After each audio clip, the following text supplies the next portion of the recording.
The House will come to order. The invocation today will be given by the Honorable David W. Martin, State Representative from the 68th District. Will members, staff, and guests in the gallery please rise? Representative.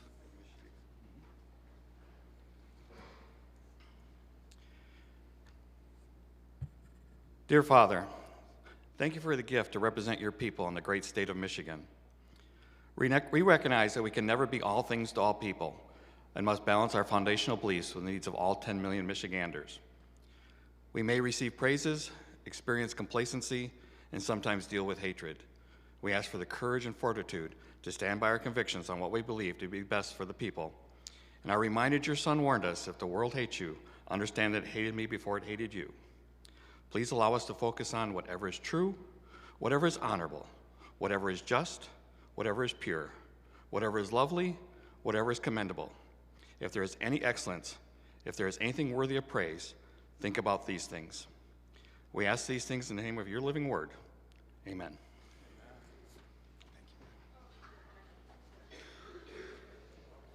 The clerk will open the board for the purpose of taking attendance. The board is now open. Members may check in at their desks.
purposes of announcement, the chair recognizes Representative Hall.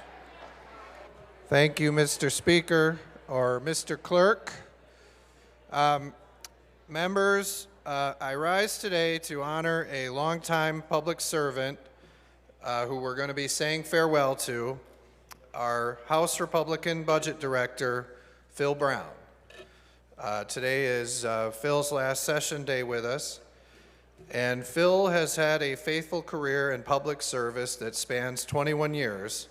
Most of those have been spent here with the Michigan House.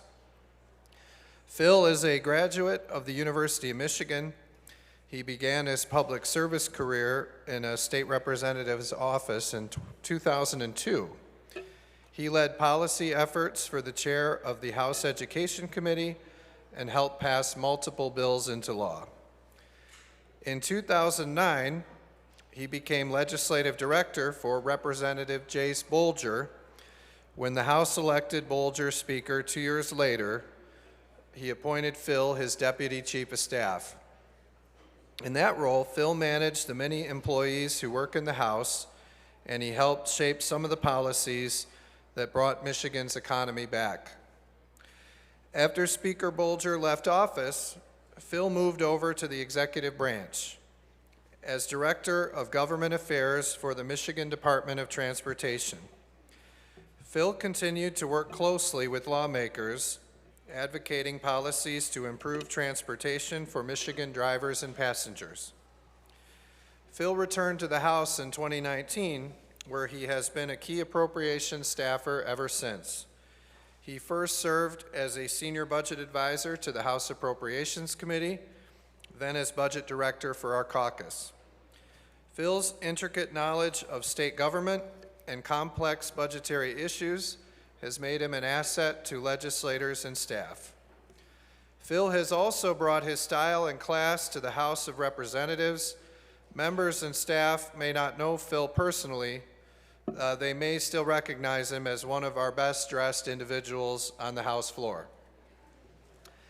Outside of the workplace, Phil enjoys cheering on the Maize and Blue, and most importantly, spending time with his family.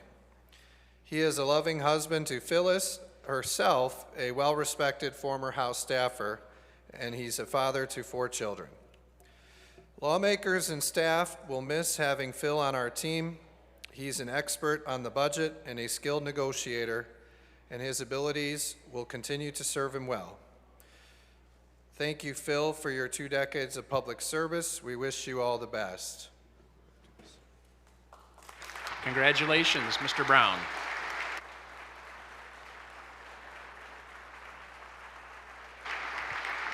Chair recognizes Minority Leader Hall. Thank you, Mr. Clerk. We've prepared this tribute, which I want to present now to Phil Brown, thanking him for his 21 years of service here in the Michigan House. Congratulations.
Speaker recognizes Majority Floor Leader Ayash.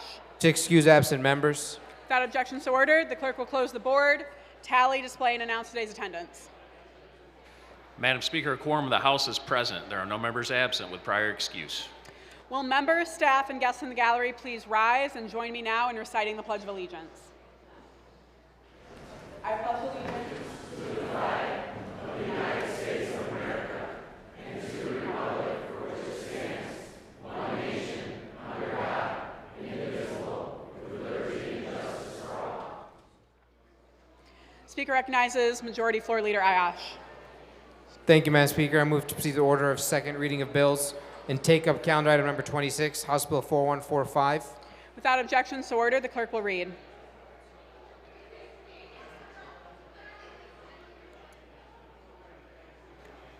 House Bill number 4145, introduced by Representative Puri, a bill to provide for the issuance of restraining orders prohibiting certain individuals from possessing or purchasing firearms. The people of the state of Michigan enact. The bill be considered read for a second time by its title. Are there amendments? There are amendments. The clerk will read. Committee on Judiciary, Representative Breen Chair, recommends the adoption of substitute H5.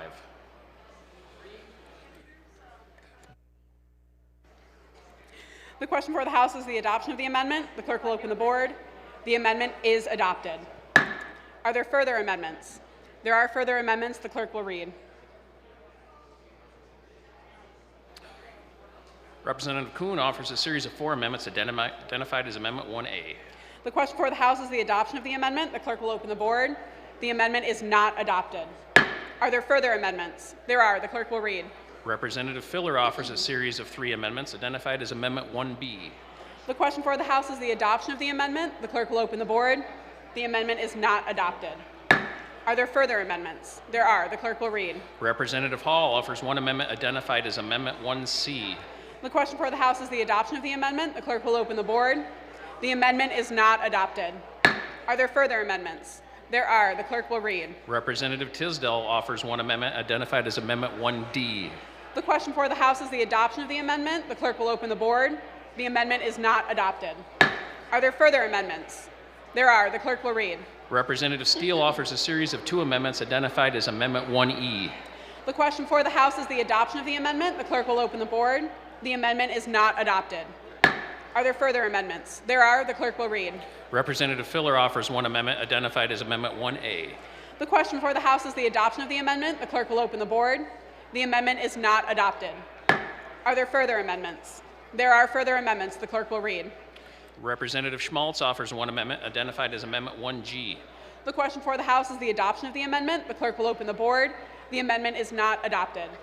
Are there further amendments? There are. The clerk will read. Representative Mueller offers 1 amendment identified as Amendment 1A. The question before the House is the adoption of the amendment. The clerk will open the board. The amendment is not adopted. Are there further amendments? There are. The clerk will read. Representative Mueller offers a series of 2 amendments identified as Amendment 1I. The question before the House is the adoption of the amendment. The clerk will open the board. The amendment is not adopted. Are there further amendments? There are. The clerk will read. Representative Breen offers a floor substitute H7 identified as Amendment 2. The question before the House is the adoption of the amendment. The clerk will open the board. The amendment is adopted. Are there further amendments? There being no further amendments, the question before the House is advancing the bill to the order of 3rd reading. Hearing no objection, the bill is on 3rd reading.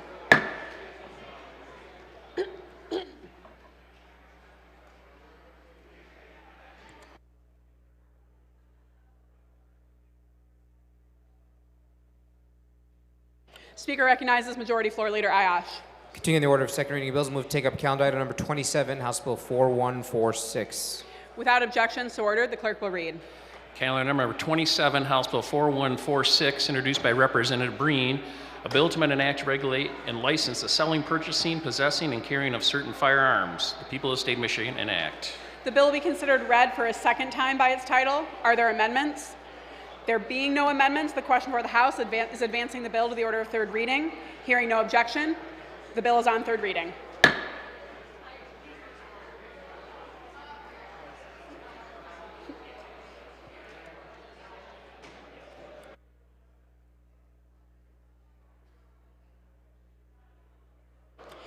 Speaker recognizes Majority Floor Leader Ayash. Continuing the order of second reading of bills, move to take up calendar item 28, House Bill 4147. Without objection, so ordered. The clerk will read. Calendar item number 28, House Bill 4147, introduced by Representative Brixey, a bill to amend the Revised Judicature Act of 1961, the people of the state of Michigan enact. The bill will be considered read for a second time by its title. Are there amendments? There being no amendments, the question for the House is advancing the bill to the order of third reading. Hearing no objection, the bill is on third reading. Speaker recognizes Majority Floor Leader Ayash. Continuing the order of second reading of bills, move to take up calendar item number 29, House Bill 4148. Without objection, so ordered. The clerk will read. Calendar item number 29, House Bill 4148, introduced by Representative Young, a bill to amend the Code of Criminal Procedure. The bill will be considered read for a second time by its title. Are there amendments? There are amendments. The clerk will read. The Committee on Judiciary, Representative Breen, Chair, recommends the adoption of substitute H2. The question for the House is the adoption of the amendment. The clerk will open the board. The amendment is adopted. Are there further amendments? There being no further amendments, the question for the House is advancing the bill to the order of third reading. Hearing no objection, the bill is on third reading. Speaker recognizes Majority Floor Leader Ayash. Continuing the order of second reading of bills, move to take up calendar item number 30, Senate Bill 83. Without objection, so ordered. The clerk will read.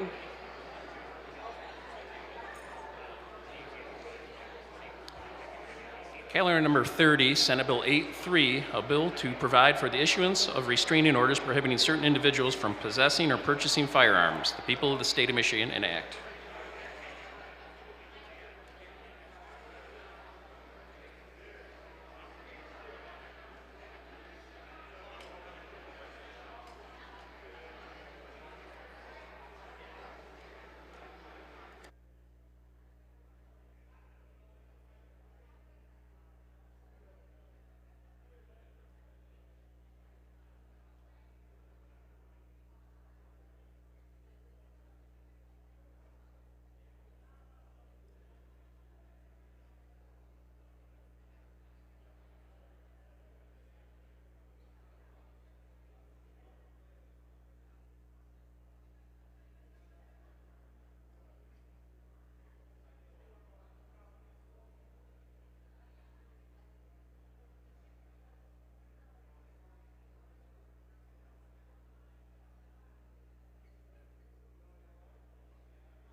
The bill will be considered read for a second time by its title. Are there amendments? There are amendments. The clerk will read. Committee on Judiciary, Representative Breen, Chair, recommends the adoption of substitute H5. The question for the House is the adoption of the amendment. The clerk will open the board. The amendment is adopted. Are there further amendments? There are further amendments. The clerk will read. Representative Kuhn offers a series of 4 amendments identified as Amendment 1A. The question for the House is the adoption of the amendment. The clerk will open the board. The amendment is not adopted. Are there further amendments? There are further amendments. The clerk will read.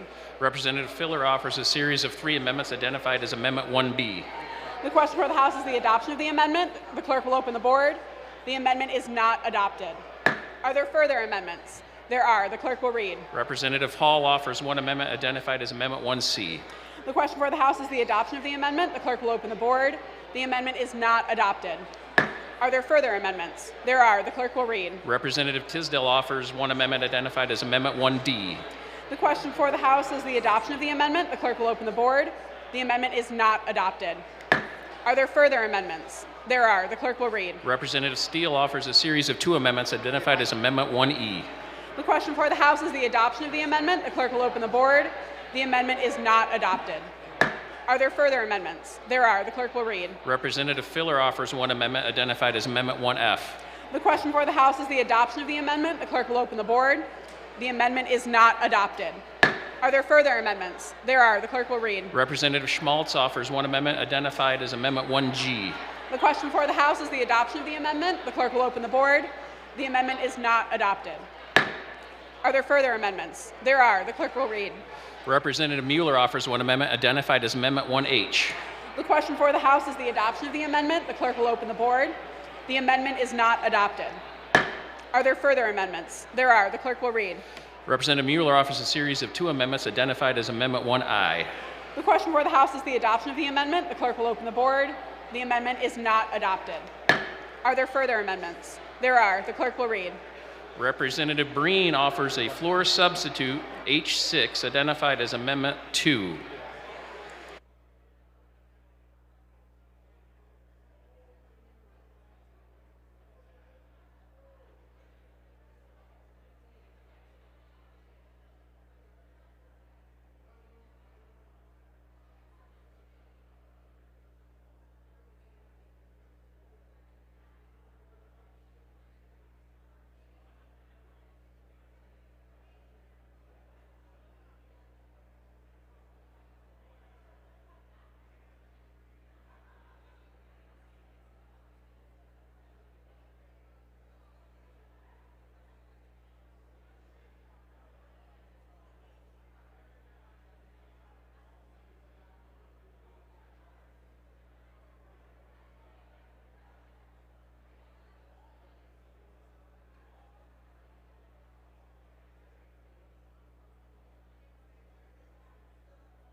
The question before the House is the adoption of the amendment.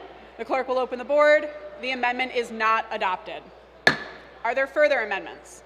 There being no further amendments, the question before the House is advancing the bill to the order of third reading. Hearing no objection, the bill is on third reading.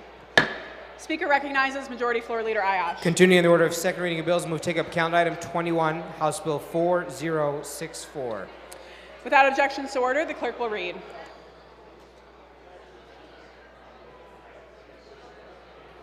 Calendar item number 21, House Bill 4064, introduced by Representative Carter, a bill to amend the revised school code, the people of the state of Michigan enact. The bill will be considered read for a second time by its title. Are there amendments? There are amendments. The clerk will read. Committee on Education, Representative Colzar, Chair, recommends the adoption of 10 amendments.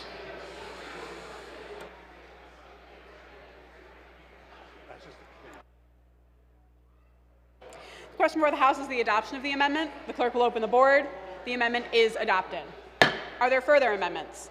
There being no further amendments, the question before the House is advancing the bill to the order of third reading. Hearing no objection, the bill is on third reading.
Speaker recognizes Majority Floor Leader Ayash.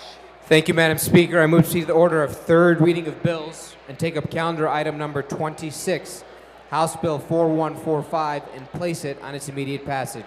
Without objection, so ordered. A reminder to members to remain on the House floor throughout the duration of third reading. We also have several speakers, so if you can give them your attention, if you have any conversations taking place, please go somewhere else and be quiet.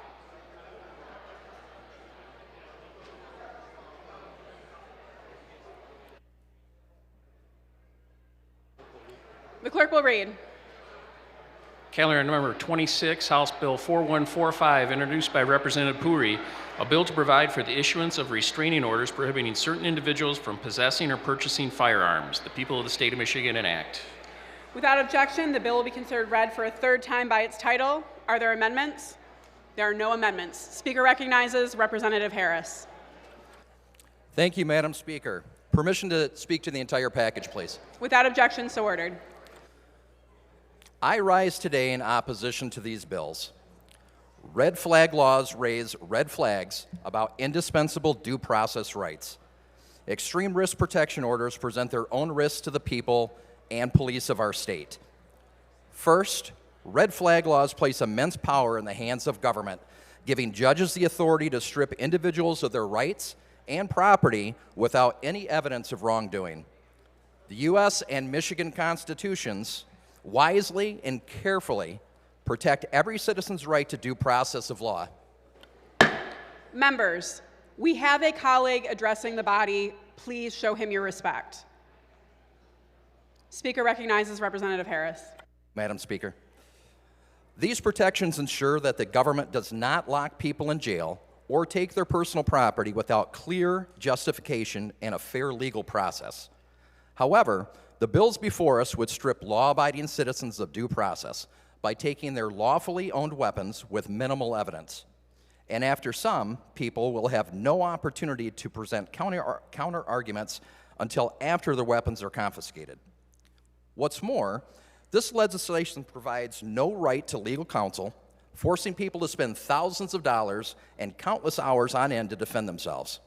In criminal cases, the accused has the right to an attorney, regardless of whether or not they can afford it. But these proposed red flag laws give the accused no option but to spend their own money to dispute false claims. I would also like to draw your attention to an issue that has been largely overlooked in this debate around red flag laws, and the danger that these laws pose to law enforcement officers. Not only do red flag laws violate due process, they also place additional burdens and risk on law enforcement officers and our communities. Extreme risk protection orders require law enforcement officials to confiscate firearms from individuals deemed to be a danger to themselves or others. But because these orders are based on flimsy evidence, the implementation of these laws can be fraught with danger and generate distrust. Police officers are being asked to enter homes and confiscate firearms from allegedly dangerous individuals without any evidence of crime being committed.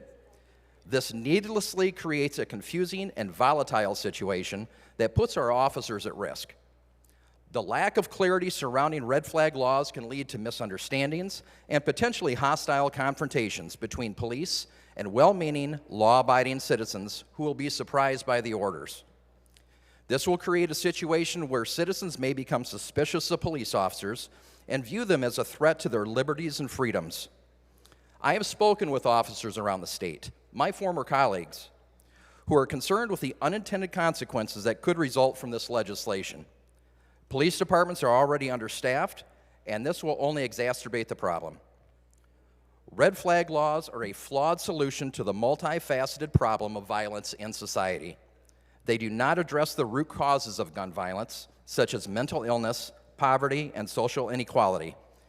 And for people who truly need intervention, these bills would do nothing to get them the mental health care that they need. Even if a court deems that someone is unstable and confiscates their property, there is no obligation to ensure that that person receives necessary care and treatment. This legislation is an attempt to treat symptoms while neglecting the underlying illness. Instead of violating fundamental due process rights, we should be focusing on addressing these underlying issues. I come at this issue with a real passion for public safety. After 26 years as a law enforcement officer, I have spent countless hours in professional training. I have attended training on emergency management, terrorism intervention, and gang interdiction. I hold numerous instructor certifications and use of force applications, and I have interviewed hundreds, if not thousands, of crime victims. I have held the hands of people dying, and I put my life on the line to protect the lives of people I've never met. I had the honor of serving as a school resource officer and spent countless hours planning, training, and working with the schools daily to increase safety for students and staff. And since 1997, Madam Speaker, I have trained officers, civilians, security guards, prosecutors, judges, defense attorneys, veterans, and many others in firearm skills and the legal use of force. I am a father of 6. Legislators on both sides of this issue want to prevent gun violence, but the answer is not decimating fundamental rights. The erosion of our individual liberties and the trust between law enforcement and the community will have a negative impact on the morale and the safety of our law enforcement officers. Instead of relying on these laws, we should be focusing on finding comprehensive solutions that address the root causes of gun violence and respect our constitutional rights. I urge my colleagues on both sides of the aisle to vote no on this package, which would chip away at due process protections for the people of Michigan and undermine our hardworking police officers. Thank you, Madam Speaker. Speaker recognizes Representative Begol. Thank you, Madam Speaker. Permission to speak on the entire package? Without objection, so ordered. Thank you. Today I rise in opposition to these bills. I want to speak to you in regard to what these bills would likely mean from a law enforcement perspective. I have 32 years of law enforcement experience prior to becoming a state legislator, including 6 as a county sheriff. I am perhaps one of the very few people in the legislature that has actually responded to the scene where a gun owner is having mental health issues and are in need of help. Madam Speaker, would you be surprised to learn that there's already a process in place where a relative, a neighbor, a police officer, whoever it may be, can go to the probate court and fill out a petition for mental health treatment and transport. The judge will then set up a hearing, usually the same day, and after the hearing the information, they can order a sheriff's deputy to pick up the subject and transport him to the hospital for psychiatric evaluation. There is even a provision for a police officer to immediately take somebody into custody if they can reasonably expect that that person may injure themselves or others based on personal observations or statements. The ability to remove mentally ill people from their guns to get them psychiatric care they need may be what is needed the most rather than a government aimed at seizing law-abiding citizens' guns. Wouldn't it make more sense to have people start reporting their mental health concerns to a judge that can address the issue and have our mental health professionals develop a treatment plan for the people they deem in need? Let us all remember that most anything can be used as a weapon, including a knife, a car, a machete, a sword. Criminals do not follow by the law and will always find ways to access weapons, including guns, which they may be prohibited from carrying. Our safest bet is to address the mental health issues that lead to tragedy. Why then, I ask you, are we trying to pass laws when we already have remedies for these situations? I'll tell you why. Because this proposed legislation is nothing but short of a gun grab. It doesn't focus on getting help for people that are alleged to have mental health issues. It doesn't even care. The entire emphasis is on seizing the guns and then just simply driving away with them rather than showing some compassion and offering some help and finding real solutions to the mental health crisis this country is experiencing. Requiring our police to stand on a citizen's porch and inform them that they are there to seize their firearms for any given reason is an extremely dangerous situation.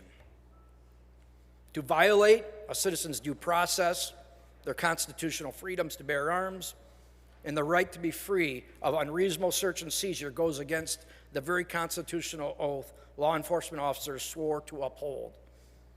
In many cases, police may be acting on unverified information to seize the firearms of a person only alleged to have a mental health condition.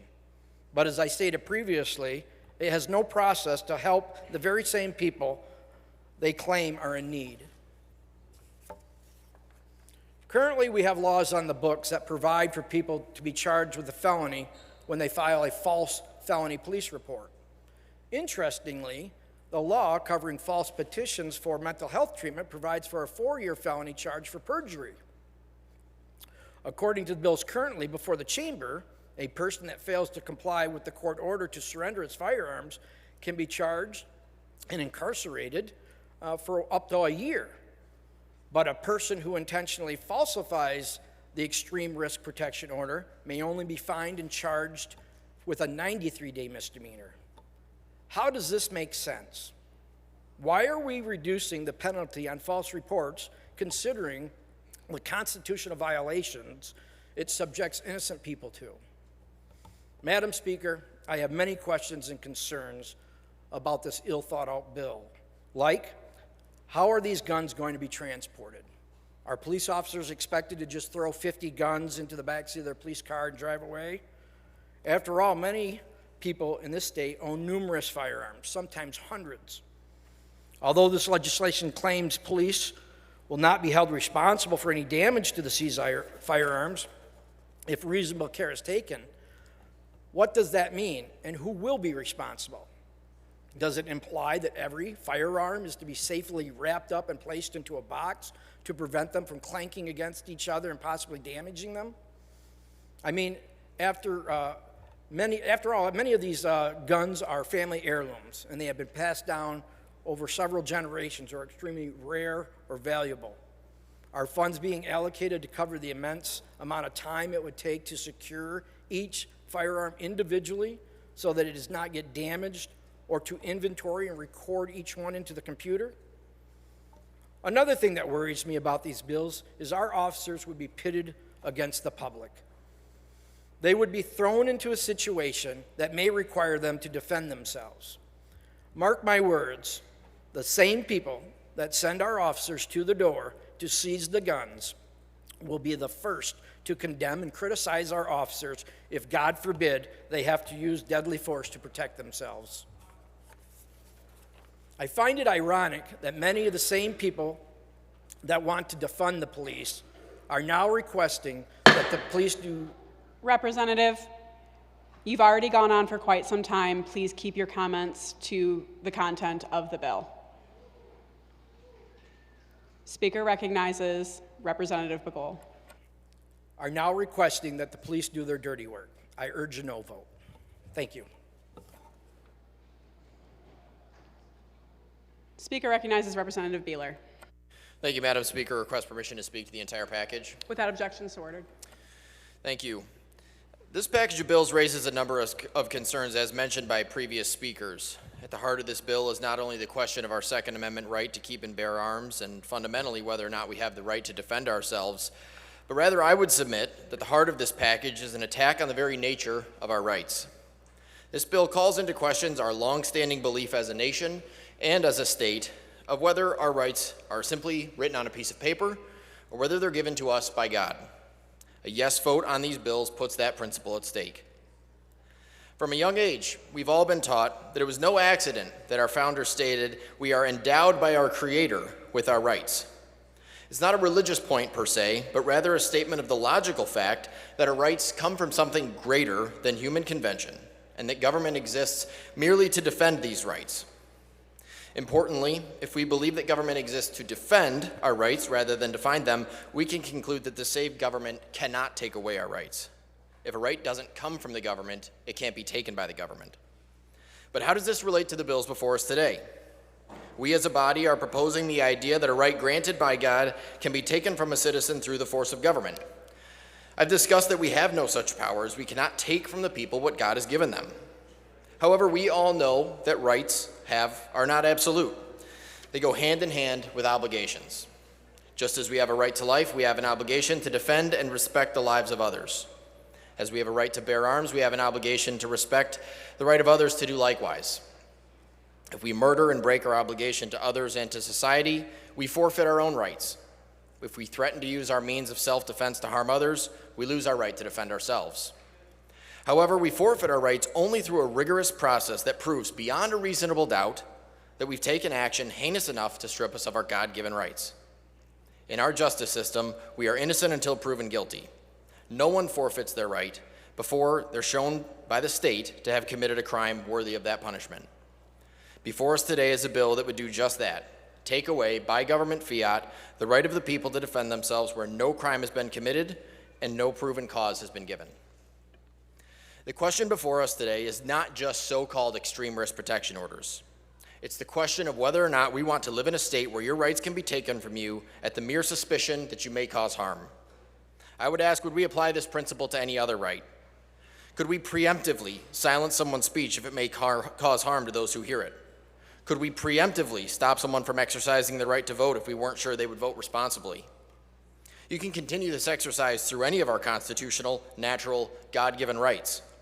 I think you'll find that when extended to others, it appears to be further and further from what we believe as Michiganders and Americans, that our freedoms do not come from and therefore cannot be taken by the government, but instead only from our Creator. I urge a no vote on this package of bills. Thank you, Madam Speaker.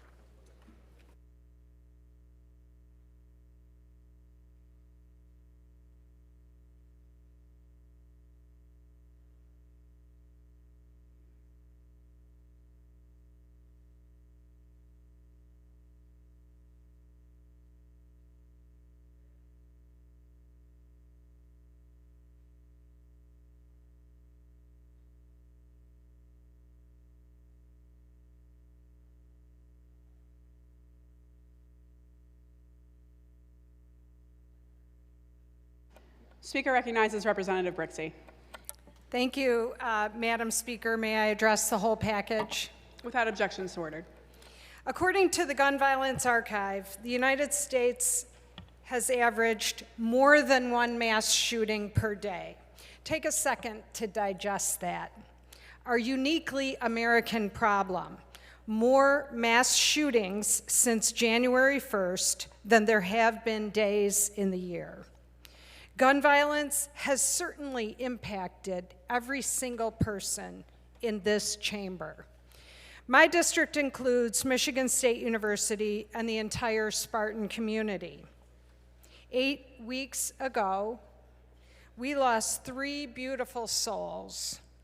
We saw 5 other students critically injured, and thousands of students, staff, and family members of Spartans traumatized by gun violence on campus.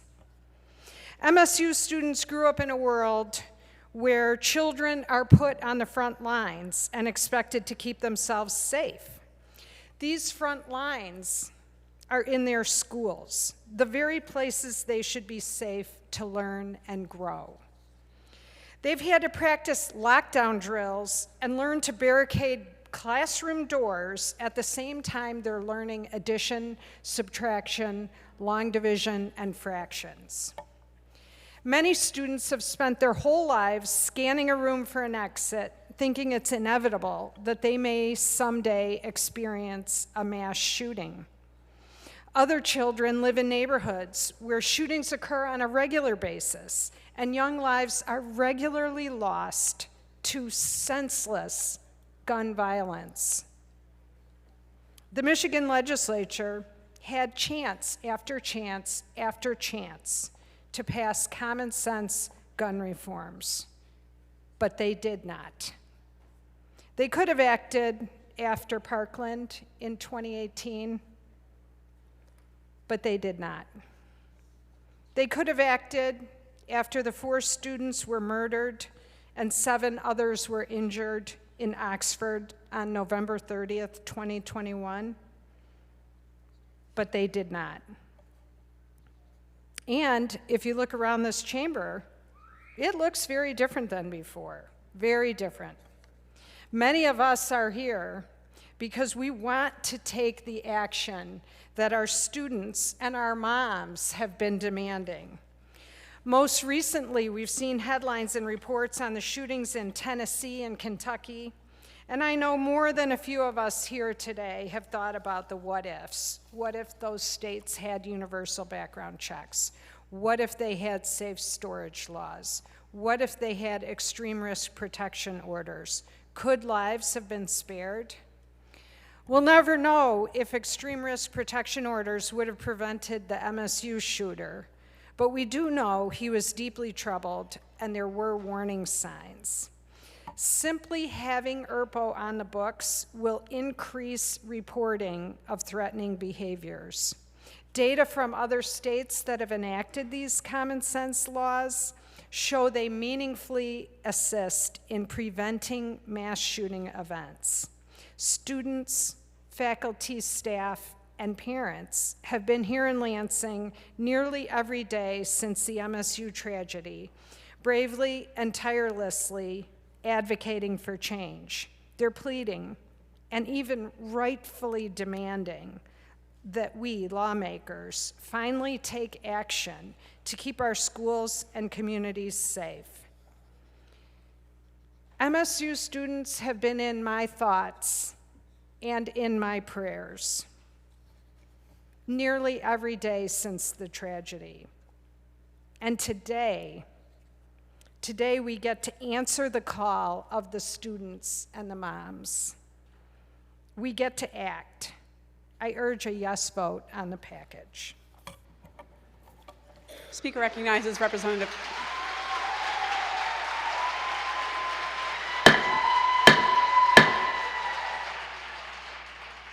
Guests, I really need you to maintain decorum in the chamber.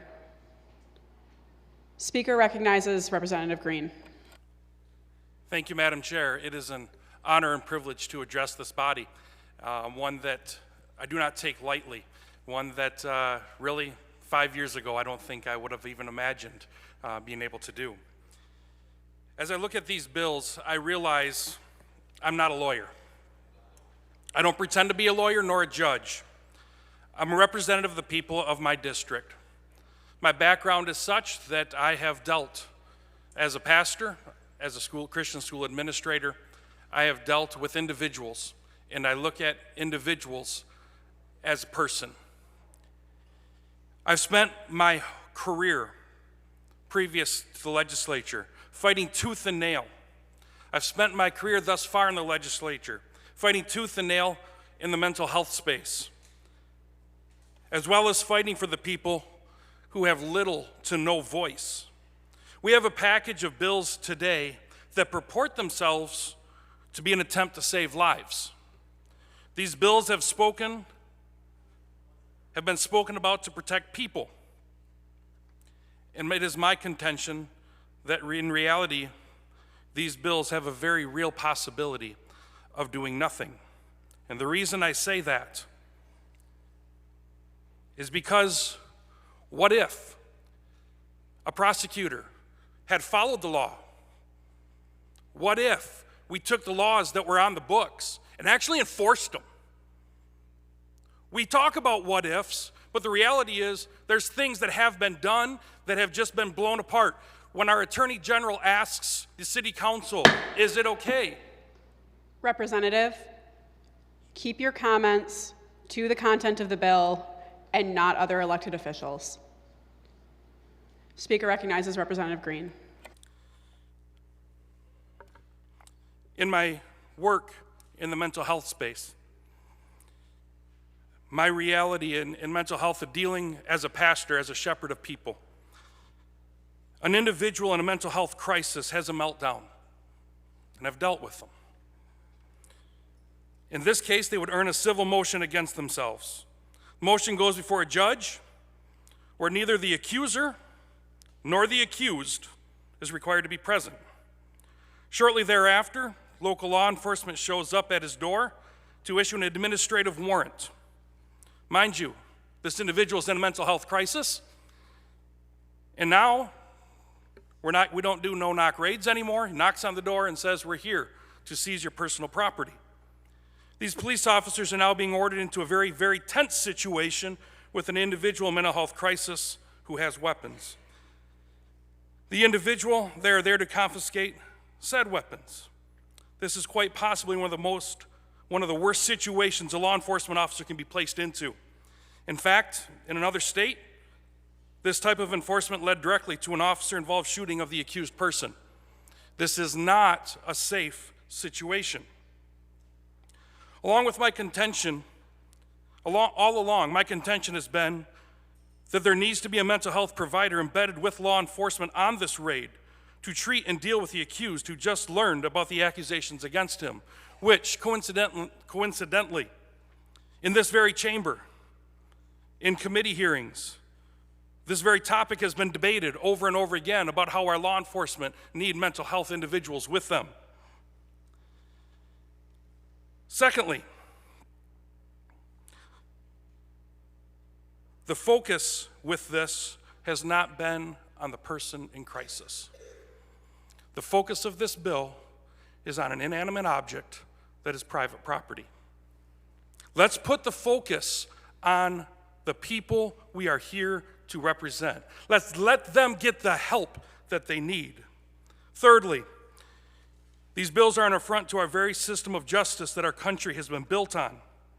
The burden of proof has now been on the accuser, or on the accused, to prove that they are not a threat, as the accuser has already stated. In order to get their personal property back, they must go and prove that they are not who they have been accused of. Under these bills, a person is now assumed guilty until if, and only if, they can prove their innocence to a judge who has already been informed and written a decree that they are now insane or a detriment to society. We're now voting on something that is a violation of due process as well as a removal of personal property rights. In this very chamber, we have debated in committee as well as on the floor a concept called civil asset forfeiture, where an accused person has property that might be a crime. And we said, no, you cannot seize that person's property. However, here, we are saying this person might think about doing something wrong, but you can seize that property because that property is not part of the property that we want in our society.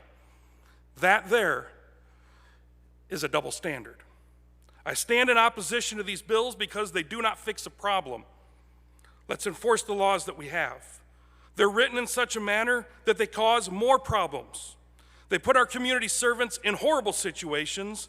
They do not treat the underlying problems, and they are an attack on our American system of justice. Speaker recognizes Representative Green. Thank you, Madam Speaker. Permission to speak to the entire package. Without objection, so ordered. Thank you. Let me start off by saying I want to put an end to violence and stop mass shootings. The evil that took place at Oxford and at MSU is horrific. The loss of innocent lives and the torment and trauma the survivors continue to experience is absolutely heartbreaking. That is why it is so hard to see bills that make people feel like we are doing something, but don't actually deal with the real issues that cause these horrific acts. What we should be doing is getting people with mental health issues the help they need. Instead, this proposal, if it's even used as it's intended, seeks to send police officers to someone's home to take their firearms and then leave them alone in their thoughts, potentially with access to knives, pills, vehicles, or other items they could use to harm themselves or others. Taking away a gun does not cure someone of being suicidal or homicidal. When we make guns the scapegoat for society's mental health crisis, it deflects our attention from real solution. A much better approach would be to better utilize the laws we already have to help someone who is mentally ill, who is a danger to themselves or others, and get them the assistance they need. Why is a mental health evaluation not part of this bill package? On another note, a vindictive Scorn X would also be able to file for one of these orders and strip someone of their constitutional rights with minimal due process. The person losing their rights has no guarantee that they will be given an opportunity to face their accuser or the right to representation from attorney if they cannot afford one. Madam Speaker, these bills chip away at the fundamental rights of honest, law-abiding citizen, and at the same ignores our mental health crisis. I urge a no vote. Thank you. Speaker recognizes Representative Preston. Thank you, Madam Speaker. Permission to speak to the package as a whole. Without objection, so ordered. These bills aim to address the rise in gun violence in Michigan, but are completely misguided. Many are saying these bills would have prevented the recent tragedy. Unfortunately, that is not true. These bills on their own would not have assured that any bad actors couldn't access the weapons.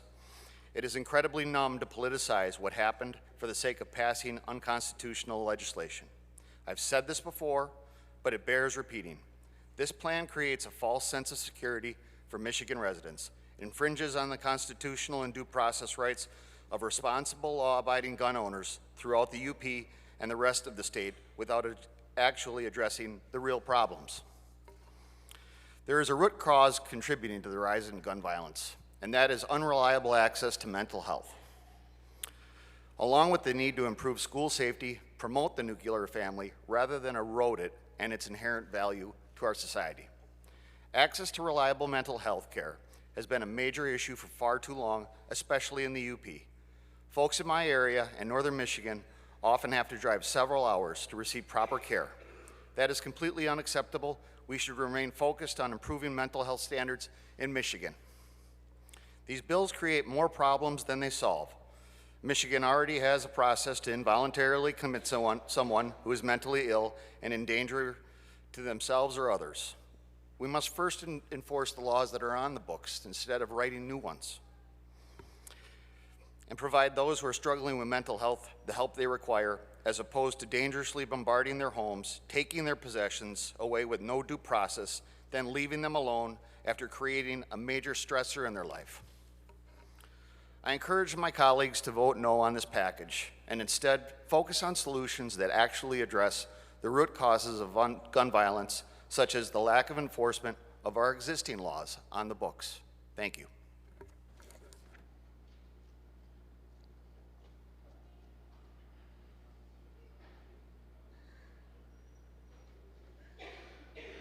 Speaker recognizes Representative Puri. Thank you, Madam Speaker. Permission to speak to the entire package. Without objection, so ordered. Madam Speaker, I stand here today as a legislator, but most importantly, as a father to school-aged children.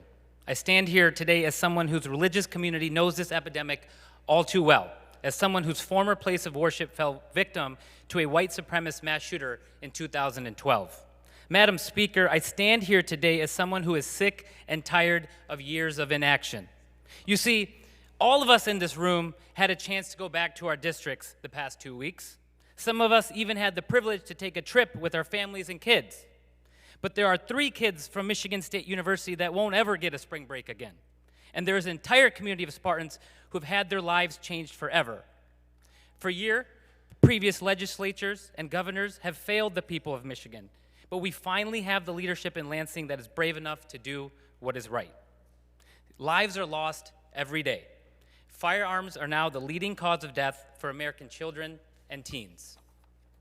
In my district, I have a student advisory group made up of local high school students.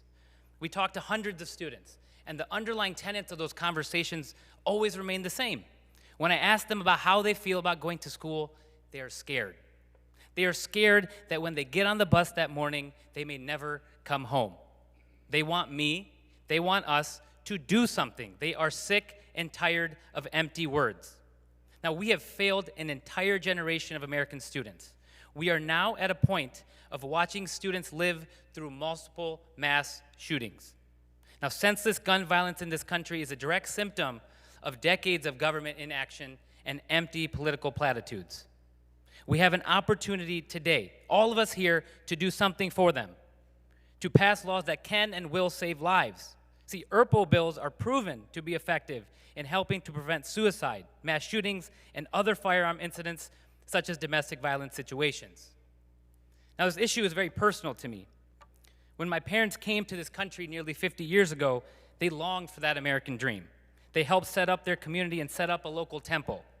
In 2012, years after my parents and my family had moved, our former place of worship fell victim to a white supremacist mass shooter who killed 6 souls that day. Now, our state has also seen mass shootings and tragedies in the last 2 years, and numerous other acts of gun violence happen every single day and go unreported. Now, let's be clear, this issue has existed long before, unfortunately, the tragedy that happened down the road at Michigan State University, and long before the lives were lost in Oxford. It's plagued everyone, including black and brown communities all around the state for decades. But this issue is much bigger than any one of us. See, given today's political climate, some people in this room felt the need to make this personal. In fact, I've been told that if I don't like it here, to go back where I came from. Now, the thing is I was born in Wisconsin. I love apple pie. I love football. I love watching Izzo dominate in March. So racist tropes may be cheap political win for some, but nobody in this room signed up for the uniquely American experience of gun violence. See, we are the only country in the world where this happens regularly. And we have colleagues today talking about mental health. Other countries have mental health issues. Other countries have domestic violence. Other countries have gun-free zones. Other countries have freedoms and liberties. But other countries do not fear to send their children to school. Other countries do not have nearly 400 million guns in circulation. Other countries do not allow their citizens to have unabated, unchecked, and unlimited access to guns and to any and all guns when they want them. The harsh reality is that no one bill or policy is going to rid our society of this gun violence epidemic. But the amount of gun violence which exists in our country is a symptom of years of government inaction. The truth is that this doesn't need to be a political or partisan issue. This is a human issue, and this is a uniquely American issue. And every time we hear about another shooting, another family is left grieving. Another community is left picking up pieces. And we have a chance to do something. And so this morning, Michigan took a giant step forward. These bills bring us closer to a world in which no person lives under the fear of senseless gun violence. Thank you, Madam Speaker. Speaker recognizes Representative Pizat. Thank you, Madam Speaker. May I speak to the entire package, Madam Speaker? Without objection, so ordered. Thank you, colleagues, for taking the time to listen to my comments. My background is in law enforcement. Started my career in 1973. I retired at the end of 16.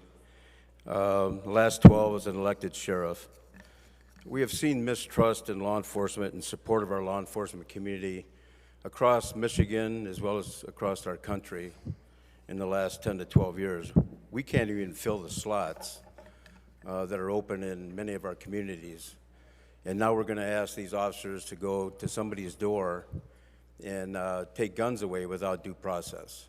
We have tons of bills and laws on the books to prevent this. We don't need 4 more bills. And those of you who think this is going to stop violence, it's not going to stop violence. We have laws on the books. If prosecutors and judges would hold people accountable, that's part of the process. I think it's important for us to take a step back and think about how dangerous these bills are to our local law enforcement officers. When I was sheriff, the safety of my deputies was always at the top of my mind. But no more is when I had to send an officer out in the rural area to knock on someone's door to serve a warrant. Just like warrants, serving extreme risk protection orders will put officers at risk. You're asking officers to go knock on someone's door and tell them to turn over their guns that the Constitution tells them they have a right to own. without any evidence that he or she has committed a crime without due process. If a person doesn't immediately relent and hand over their weapons, they can be arrested and charged with a misdemeanor. If an officer goes to make the arrest and that person resists in any way, they can be charged with a felony. That should be concerning to everybody on both sides of the aisle. These bills are not going to provide or improve public safety. Enforcing the laws already on the books will. I urge a no vote on House Bills 4145 through 4148. Thank you, Madam Speaker. Speaker recognizes Representative Regas. Thank you, Madam Chair. May I speak to the whole package? Without objection, so ordered. Thank you. The red flag bills are a massive change to how our justice and law enforcement system works in Michigan. The public has had little time to see how Michiganders will be affected. These laws, which have been proposed in several states, allow for the confiscation of firearms from individuals deemed by the court to be a danger to themselves or others. While many say the intention behind these laws is noble, we don't really believe them. The implementation and potential consequences of red flag laws are disastrous. First and foremost, red flag laws represent a significant violation of our constitutional rights. The Second Amendment of the United States Constitution, in Article 1, Section 6 of the Michigan Constitution, clearly protects our right to bear arms. Red flag laws, by their very nature, allow the government to take away a right without due process. In this country, you are guaranteed by the Sixth Amendment that a person accused of a crime has the right to confront a witness against him or her in a criminal action. This includes the right to be present at a trial. These bills are a direct attack on our individuals' freedoms and liberties and should be vehemently opposed by anyone who values the Constitution. Furthermore, red flag laws are ripe for abuse by the government. In these bills, it states that the order is valid when someone can reasonably be expected to be a danger. How are they making these determinations? These questions are not adequately addressed by the bill or by those pushing these bills. With the current political climate, who's to say that these bills won't be used to target individuals for political reasons, rather than out of legitimate concern for public safety? And with the bill allowing an individual to file in any county, certain counties may have much lower burden of proof than others. Red flag laws create an atmosphere of fear and mistrust between law enforcement and the public. Police officers are tasked with enforcing these laws and are given broad discretion to determine when an individual poses a threat. This has led to cases where innocent individuals have had their firearms confiscated without any evidence of wrongdoing. This is a clear violation of our Fourth Amendment rights, which protect us against unreasonable searches and seizures. One of the most famous quotes about guns in early America comes from Thomas Jefferson, who said, "The strongest reason for the people to retain and keep the right to bear arms as a last resort to protect themselves against tyranny and government." This quote highlights the importance that the Founding Fathers placed in the individual's right to bear arms, particularly as it means of protecting themselves from an oppressive government. What happens when the tyrants in government are the ones taking away these rights? I would like to remind my colleagues on the other side of the aisle what is happening in America when the Second Amendment came into existence. It was a time of uncertainty and chaos in the country, much like we are experiencing today, with the overbearing federal and regional governments as more and more citizens begin to lose faith in elected officials, not trusting them to hold people's interests at heart, and I beg you to not be the members that start this slippery slope of enacting gun regulations. America has become a country built on a long relationship with firearms, and there would be a devastating result if that were to change. A yes vote on this will be voting against the United States Constitution and the Second Amendment that clearly states shall not be infringed. Speaker recognizes Again, maintain decorum in the gallery or you will be removed. Speaker recognizes Representative Paquette. Thank you, Madam Speaker, and a sincere thanks to the leadership team for allowing discourse over this important bill, HB 4145. In my opposition, I must point to the example of someone who spent much of his life growing up here in Michigan that this legislation would apply specifically to. He went by a few different names as he developed throughout his life. Some might recognize one or two or all of them. Malcolm Little, Detroit Red, Malcolm X, and finally Malik Al-Shabazz. One of his famous utterances is, "By any means necessary." By any means necessary to achieve civil rights, to bring about justice and equal enforcement of laws on the books, and to defend one's family by any means necessary. He lived a life where self-defense was all that he had, like when a white supremacist group, the Black Legion, burned down his childhood home and murdered his father right here in Lansing, Michigan. Or when he defended his family against the Nation of Islam with an M1 rifle as captured in an iconic image found in Ebony magazine in 1965. Malcolm lived in a way much different than most of his time, and he is commonly misunderstood even today. He was called a fanatic, a racist, a conspiracy theorist, mentally unwell, someone who easily could be perceived as an extreme risk to others who did not understand him. I'd attribute this to the fact that he lived fully according to what he fervently believed. He also was brilliant in learning the law, knowing the Constitution. There are many instances where he traversed it flawlessly. Look to the Hinton-Johnson incident as one fantastic example. He also knew more than probably anyone in recent history that when a law is not being upheld or applied evenly, that then a militia is absolutely necessary to achieve justice, an armed militia. An armed militia for civil rights put forth an extreme risk for unjust power. Unfortunately, this ERPO law would easily have allowed him to be disarmed by his enemies who opposed him. He had many close connections within the Nation of Islam under the Prophet Elijah Muhammad, who he broke with due to matters of integrity. And this legislation would allow many of his past acquaintances, roommates, exes, or even family members to be utilized to accuse him and thus disarm him, especially because they were working in conjunction with the FBI due to his unpopular opinions, such as his voiced opposition to a certain conflict that the United States was tinkering in at the time. This is what due process and the Second Amendment are for, to help uphold the First Amendment. When an individual is feared by those in power or misunderstood, that power seeks to weaken that individual also by any means necessary. Malcolm X had a reverence for George Washington and old Pat Henry's drive for freedom from tyranny. He learned from them, and we in turn learn from him today. This upcoming fall, 20 AP African American courses will be taught here in Michigan, and that curriculum includes one of Malcolm's best speeches that I used to teach, The Ballot or the Bullet. He argues very correctly and brilliantly to battle against those who wish to take all from the individual by making them defenseless, while also stating to uphold the laws on the books. Let's refrain from enabling citizens to tell on one another for living differently. We just experienced people calling the cops on one another for birthday parties where there were too many families in attendance under the COVID lockdowns. What do we think will happen with this? In 2018, Maryland passed similar laws, and deputies within a few weeks killed a man upon the confiscation of his weapons, and he committed no crime.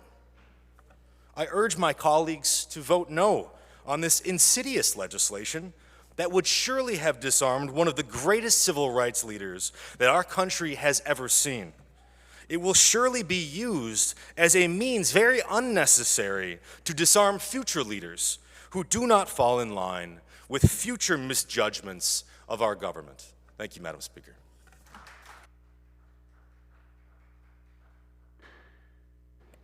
Maintain decorum in the gallery.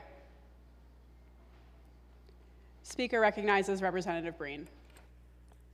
Thank you, Madam Speaker. Permission to speak on the entire package? Without objection, so ordered. Thank you.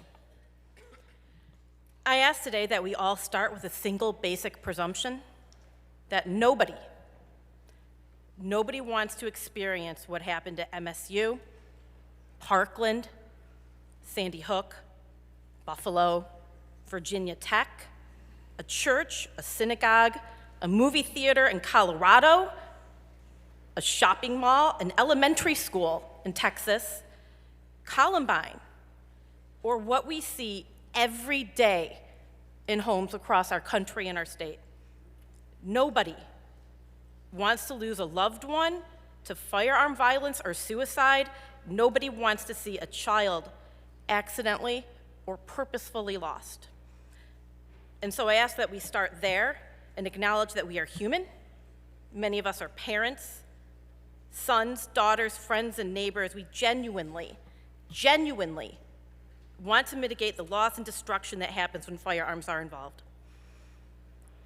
Colleagues, when firearms are the #1 cause of death for children in this country, surpassing car accidents and cancer, it's unacceptable. It is a plague no other country suffers from. Grocery stores, schools, synagogues, they've all become battlefields. Guns are the quickest and most efficient way to kill. Their proliferation and easy access make them the target and the means for homicides and suicides. Of the 40 largest countries in the world, we are the 4th for gun deaths. Over less than a decade, gun-related deaths have risen by 35%. The issue we face is one of conscience and common sense. I am exhausted. I am tired. We are constantly reeling from one mass shooting to the next.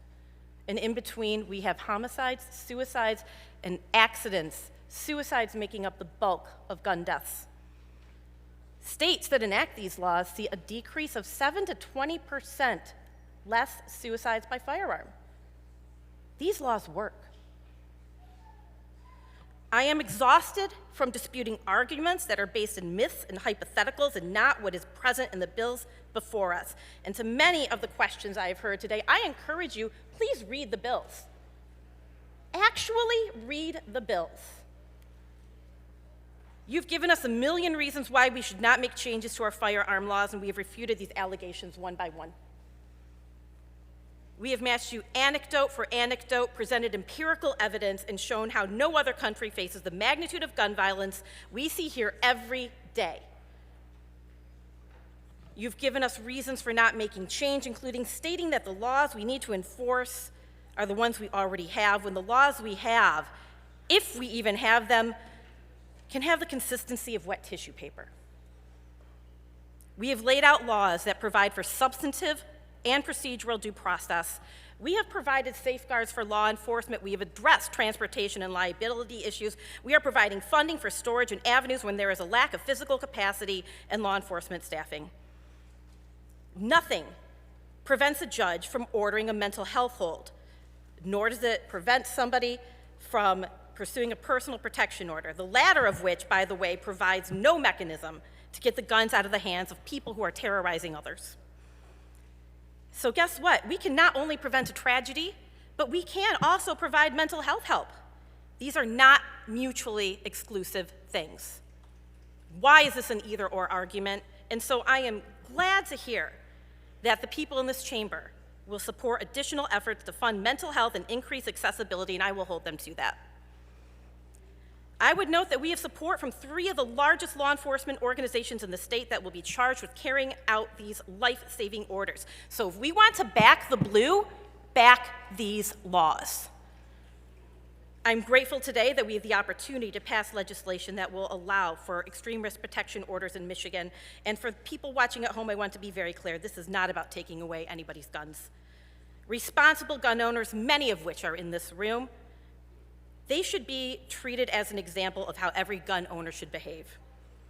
This is about individuals deemed at risk of hurting themselves or others. It is a tool for law enforcement to intervene before something terrible happens. A judge would have to consider testimony, documents, and other evidence that is in support of the request to remove a firearm for an individual at risk. During the course of this hearing, a respondent can confront a petitioner, and for those people in this room that did not go to law school, that is due process. And for the record, God did not write the Second Amendment, men did. In 1789, a skilled militiaman could fire off 2 musket balls in a minute. By comparison, the Sandy Hook shooter fired off over 150 bullets in less than 4 minutes, or 38 bullets a minute. Think of what that does to a first grader's body. The energy and ammunition fired from the gun that slaughtered a classroom of first graders is the equivalent of 171 militiamen storming a school. Once an order is issued, law enforcement could take temporary possession of a person's firearms and temporarily prohibit them from purchasing new firearms while the order is in effect. This isn't about taking anybody's rights. It is about trying to get them the help they need before they cause an unfathomable heartbreak. And if that is an inconvenience to people, I am sorry, but not sorry. It is about protecting our children. It is about protecting families, protecting our communities that we are sworn to represent. Wouldn't you want to save kids from enduring another school shooting? Because it's not a matter of if, but when that happens. We can't prevent every tragedy, nobody can. But we can put every ounce of effort into making sure we exhaust all options to try to prevent such atrocities from happening. We want to make sure that communities don't have to spend days and weeks on edge mourning another senseless loss. And I have tried very hard to be as subjective as possible. We all have. Justice is supposed to be blind, but this is also personal. I've talked to parents who've lost children at Sandy Hook, at Parkland, to accidents and suicides and domestic violence, and if I never speak to the parent of a murdered child again, I will rest easy at night.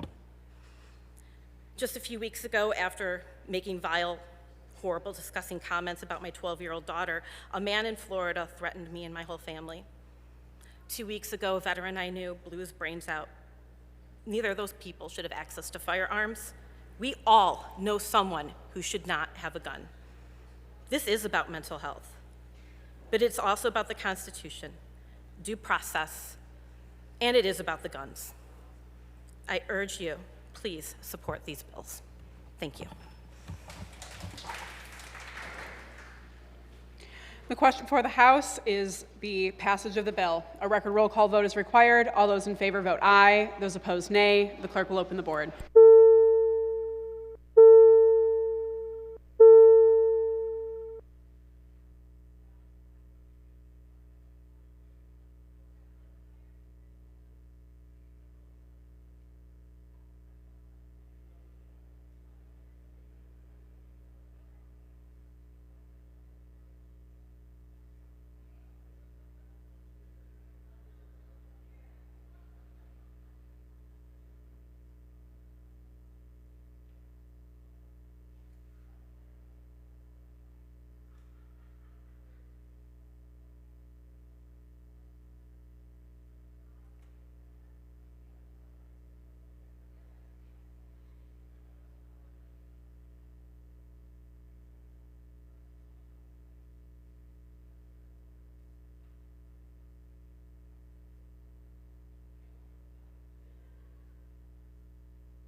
Clerk will close the board, tally, display, and announce the vote. Madam Speaker, on the question of final passage of House Bill 4145, there are 56 aye votes and 51 nay votes. A majority of the members elected and serving having voted therefore, the bill is passed.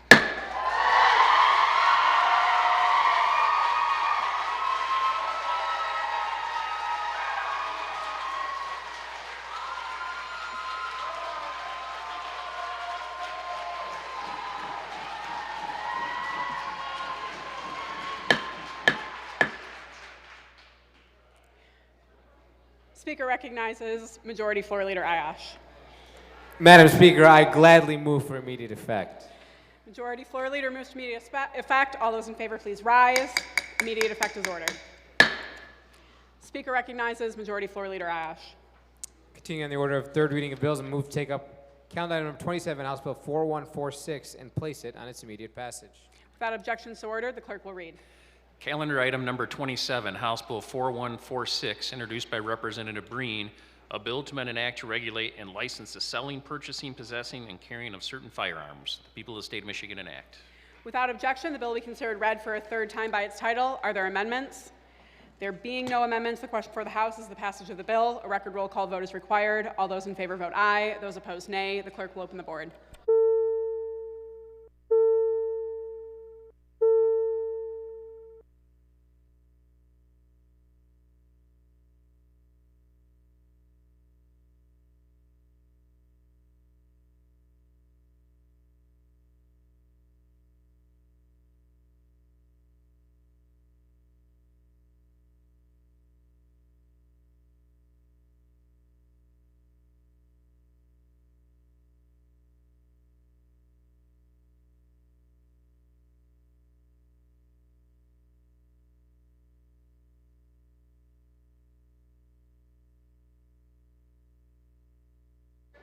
Clerk will close the board, tally, display, and announce the vote.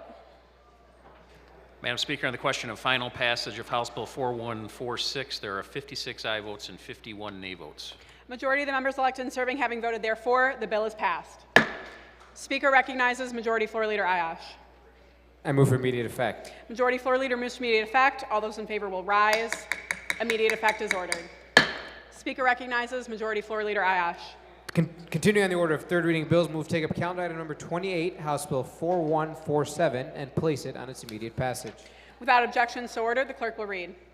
Calendar item number 28, House Bill 4147, introduced by Representative Brixey, a bill to amend the Revised Judicature Act of 1961. The people of the state of Michigan enact. Without objection, the bill will be considered read for a third time by its title. Are there amendments? There being no amendments, the question before the House is the passage of the bill. A record roll call vote is required. All those in favor vote aye. Those opposed, nay. The clerk will open the board.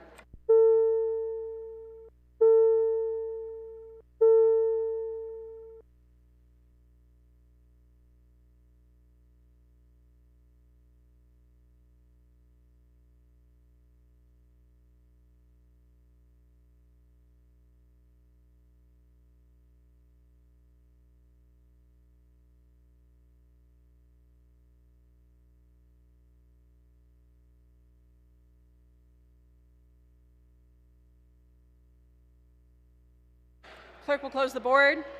Tally, display, and announce the vote. Madam Speaker, on the question of final passage of House Bill 4147, there are 56 aye votes and 51 nay votes. A majority of the members elected and serving having voted therefore, the bill is passed. Speaker recognizes Majority Floor Leader Ayash. Move for immediate effect. Majority Floor Leader moves to immediate effect. All those in favor, please rise. Immediate effect is ordered. Speaker recognizes Majority Floor Leader Ayash. Continuing the order of third reading bills, move to take calendar item number 29, House Bill 4148, and place it on its immediate passage. Without objection, so ordered. The clerk will read. Calendar item number 29, House Bill 4148, introduced by Representative Young, a bill to amend the Code of Criminal Procedure. The people of the state of Michigan enact. Without objection, the bill will be considered read for a third time by its title. Are there amendments? There being no amendments, the question before the House is the passage of the bill. A record roll call vote is required. All those in favor vote aye. Those opposed, nay. The clerk will open the board.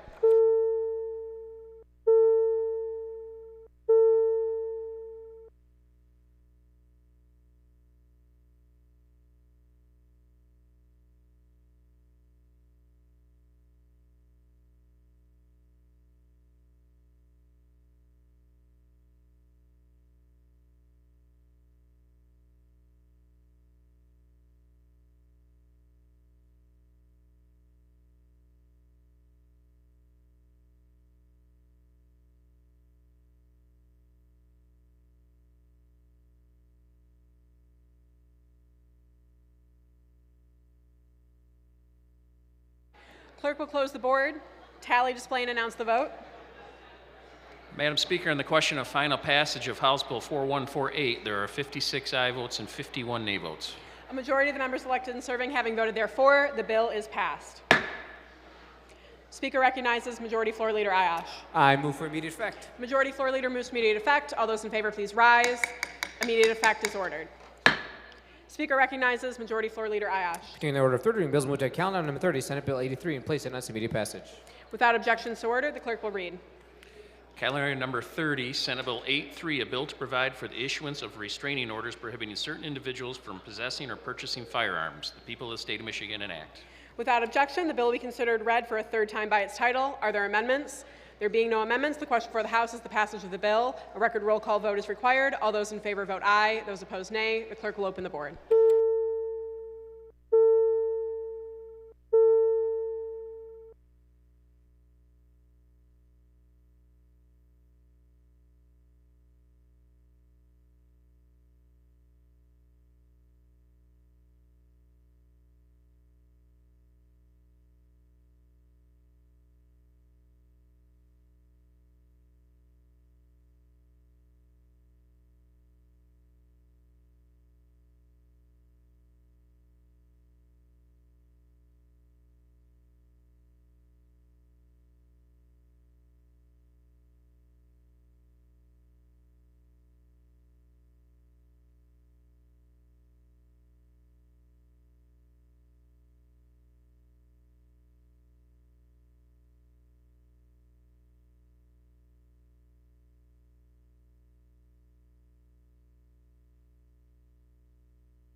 Clerk will close the board, tally, display, and announce the vote.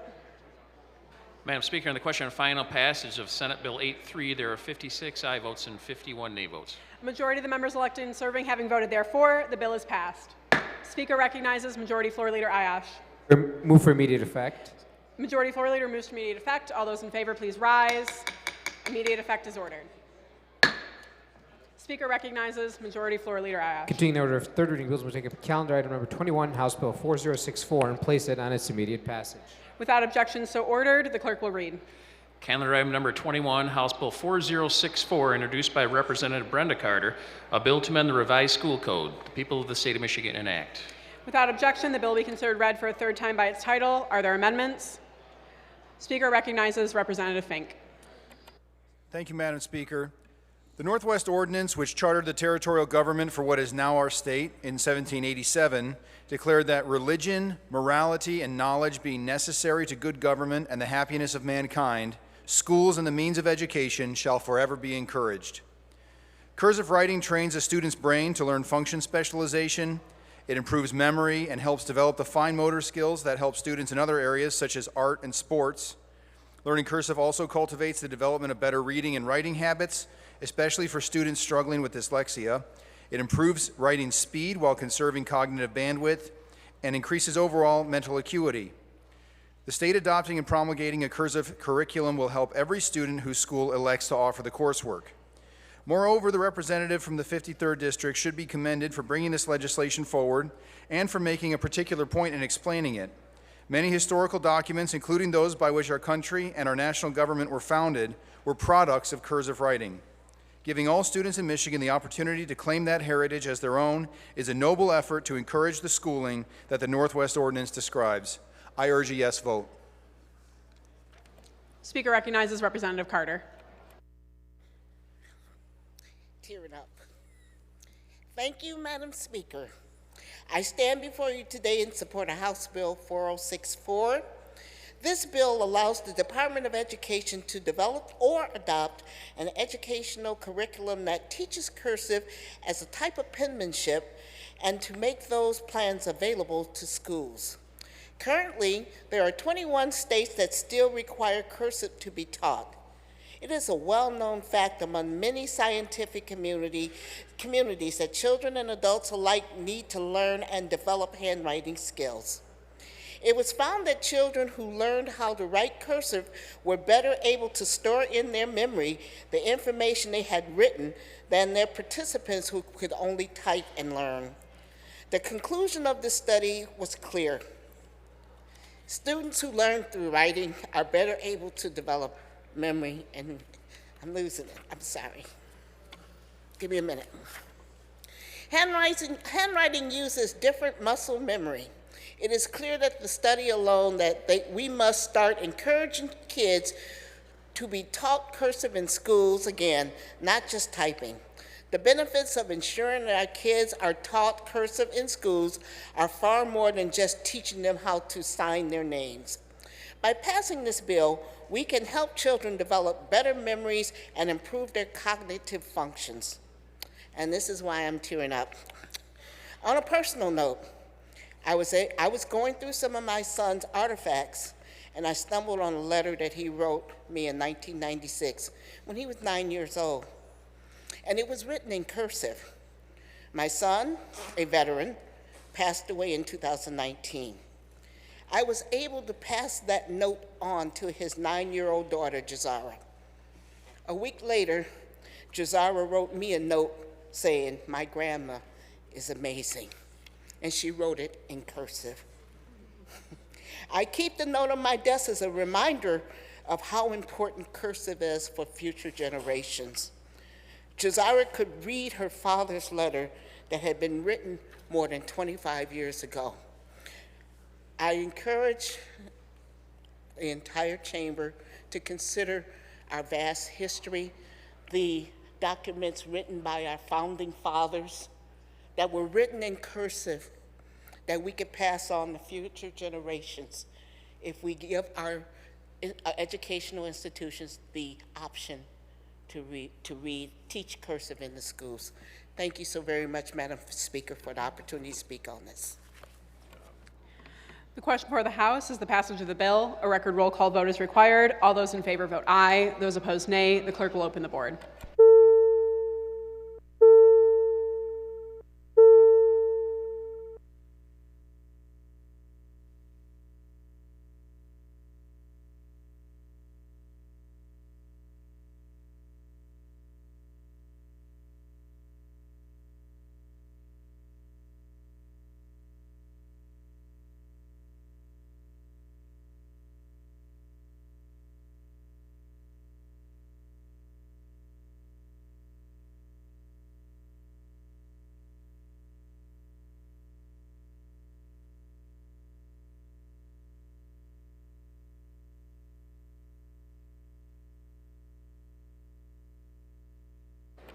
Clerk will close the board, tally, display, and announce the vote.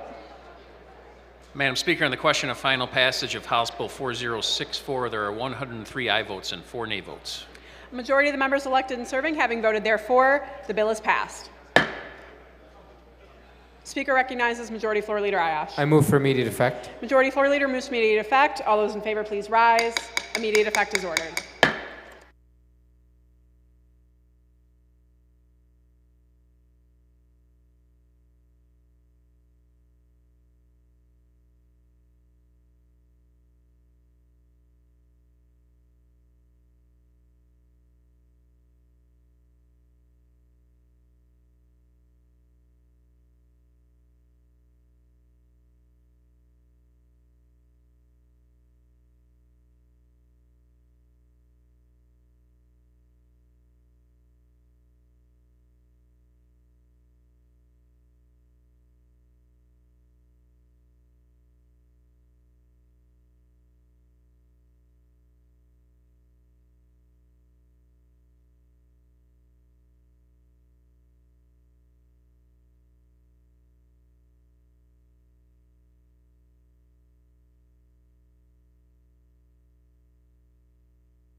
Speaker recognizes Majority Floor Leader Ayash. Thank you, Madam Speaker. I move to see the order of messages from the Senate and take up House Bill 4143. Without objections to order, the clerk will read. Calendar item number 3, House Bill 4143, introduced by Representative Grant. Bills returned from the Senate with substitute S1 in full title and laid over under the rules. Are there amendments? There being no amendments, the question before the House is concurring in the Senate substitute. A record roll call vote is required. All those in favor vote aye. Those opposed, nay. The clerk will open the board.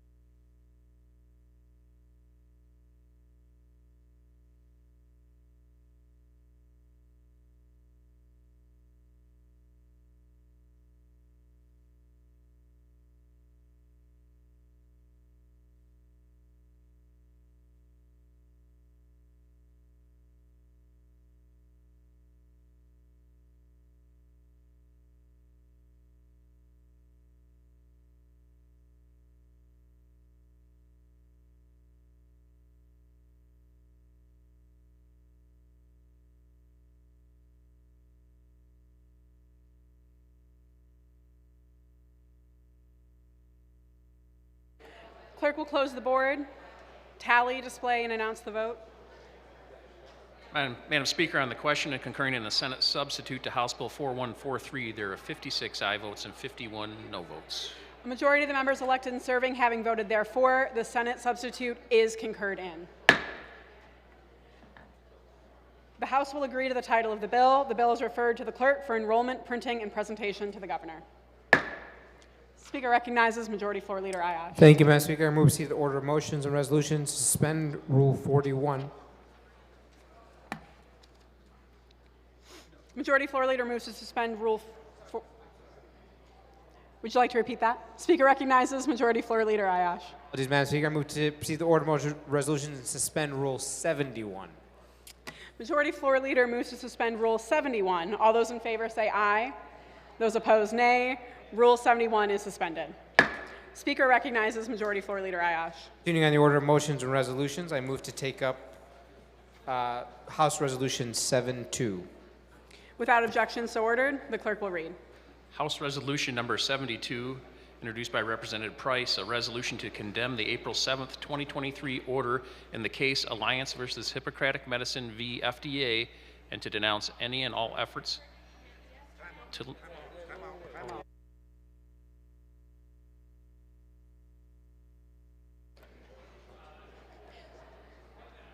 Speaker recognizes Majority Floor Leader Ayash.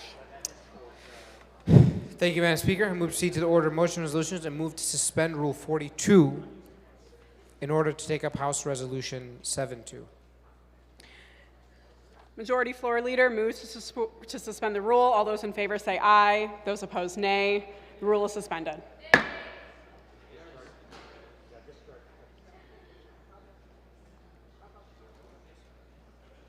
Speaker recognizes Majority Floor Leader Ayash. Continuing on the order of motion resolutions, I move to discharge House Resolution 7-2. Majority Floor Leader moves to discharge House Resolution 72. All those in favor say aye. Those opposed, nay. The resolution is discharged. The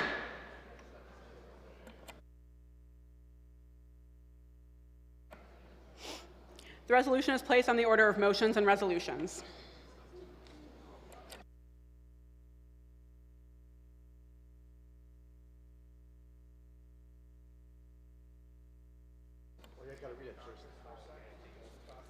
Without objection, the clerk will read. House Resolution Number 72, introduced by Representative Price, a resolution to condemn the April 7th, 2023 order in the case Alliance versus Hippocratic Medicine v. FDA, and to denounce any and all efforts to limit access to abortion in Michigan and throughout the country.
Speaker recognizes Representative Price. Thank you, Madam Speaker. Colleagues, I rise today to speak on behalf of my resolution condemning the April 7th, 2023 order in the case Alliance for Hippocratic Medicine versus FDA, and to denounce any and all efforts to limit access to abortion in Michigan and throughout the country.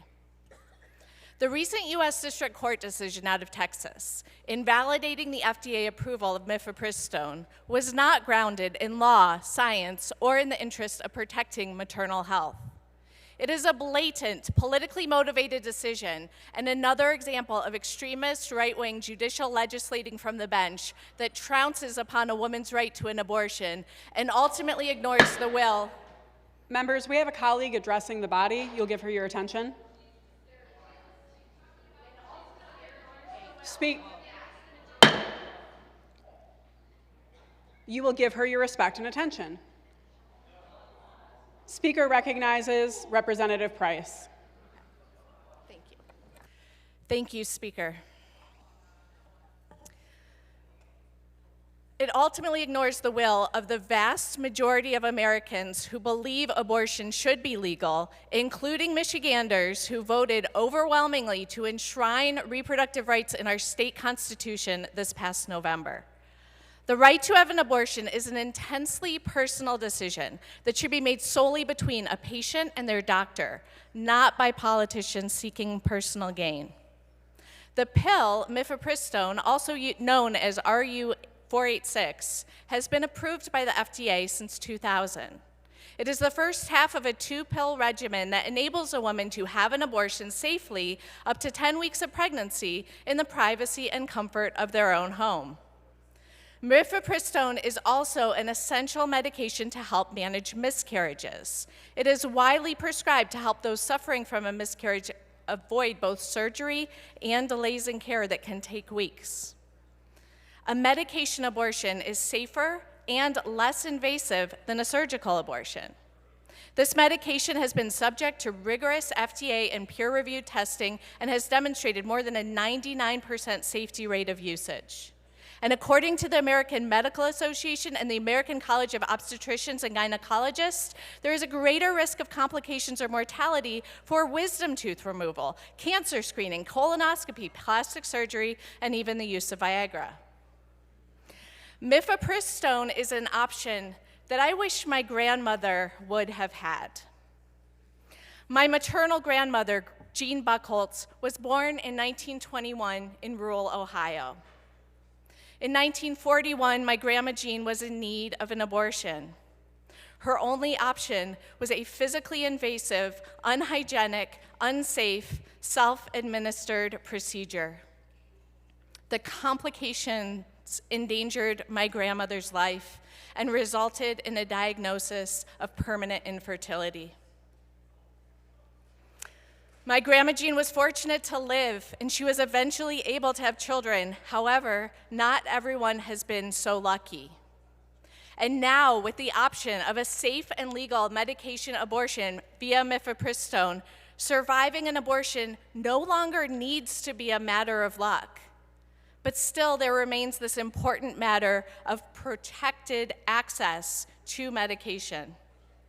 We as a state and nation should be moving forward with reproductive care, not back to the 1940s. This issue is also a matter of faith to me. I am a proud Unitarian Universalist, and my religion teaches that all bodies are sacred. Every person has the right to determine if, when, and how they want to have children. This commitment is part of my sincerest religious values. Unitarian Universalism proclaims that all individuals and communities have the right to self-determination, safety, and the resources that are necessary for health and sustainability. Comprehensive reproductive care, including access to abortion, is essential to the health and well-being of women and pregnant people. Therefore, the House resolves that the drug mifepristone is safe and effective for use in medication abortions and opposes any judicial action that invalidates the FDA-approved usage of this medication. We resolve now and will continue to fight to ensure that people all across our state always retain their fundamental, constitutional, human right to safe, affordable, and accessible reproductive health care. Thank you, Madam Speaker, and I would like to request a record roll call vote on this resolution, and I humbly ask that you all join me in supporting this resolution. Thank you. Representative requested a record roll call vote. Is the demand supported? The demand is supported. Speaker recognizes Representative Borton. Thank you, Madam Speaker. Calling a Republican caucus in the Republican caucus room. Attention, all Republican members, Republican caucus in the Republican caucus room.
The question for the House is the adoption of House Resolution 72. All those in favor vote aye. Those opposed, nay. The clerk will open the board.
Clerk will close the board, tally, display, and announce the vote. Madam Speaker, on the question of adoption of House Resolution 72, there are 56 aye votes and 51 nay votes. A majority of the members elected and serving having voted therefore, the resolution is adopted.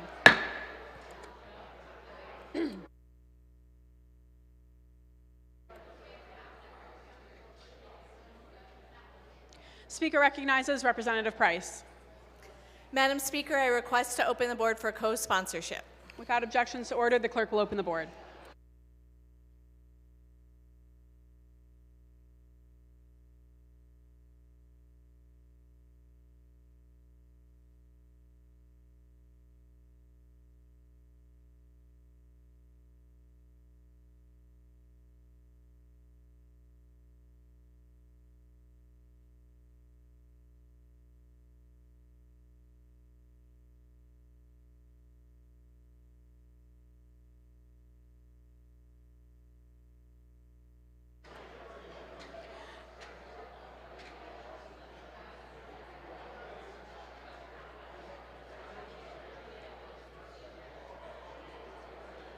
The clerk will close the board, tally, and display co-sponsorships.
For the purposes of a special announcement, Speaker recognizes Representative Carter. Thank you, Madam Speaker. Today is bittersweet for me. In fact, it's bittersweet for a lot of us. For today we say goodbye to Lansing's favorite youper, Joy Brewer. Joy has given more than 30 years of her life to protecting the integrity of this great institution. She really has done it all, having worked in members' offices and countless committees, most notably the Committee of Insurance and Financial Services. Well, anyway, in all seriousness, we owe Joy a great debt of gratitude that can never be repaid. And by we, I mean the entire state of Michigan. Few people, probably none, has put in much time as she has towards training members and staff alike to ensure that they are able to do the people's work. This whole process we have in Lansing, I can guarantee somewhere someone has either directly gained insight from Joy or has trained or was trained by someone trained by Joy. On a personal note, I have had the pleasure of knowing and working with Joy my entire time here at the Capitol. She has proven to be invaluable to both me and my team in ensuring that my committee is more than prepared. But most importantly, she is a dear friend. And while I consider Joy family, I'm sure her sons Jason and Justin are over the moon to see her reach this milestone. So just so we know, yes, we will have to share Joy. Just because they are your sons, Joy, they don't get all of you to themselves. And we really won't, because Justin and his wife Janet and 5 beautiful children, Randy, Cody, Cato, Callan, and Rory. And Randy and his wife Maria officially made Joy a great-grandmother with the additions of Addison and Parker. Joy, what is there else to say? Lansing will never be the same without you. Congratulations on your well-deserved retirement, and know that everyone here in Lansing, especially me, will really miss you. Thank you for your service. Members, please join me in thanking Joy for her years of service to the Michigan House of Representatives.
Speaker recognizes Majority Floor Leader Ayash. Continuing on the order of motions and resolutions, I move to take up House Resolution 7-3. Without objections to order, the clerk will read.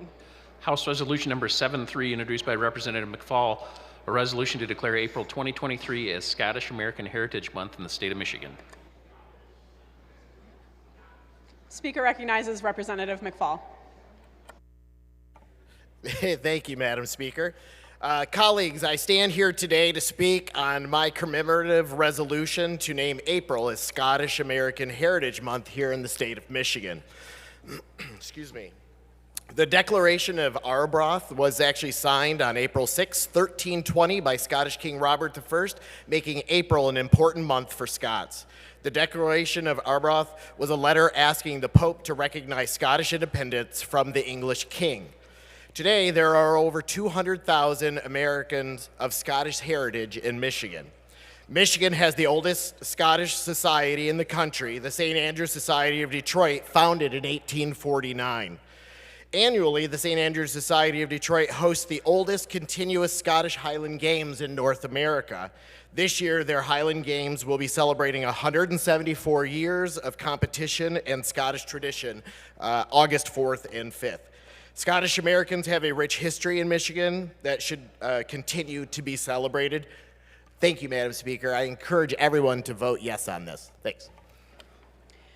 The question before the House is the adoption of House Resolution 73. All those in favor of the resolution will say aye.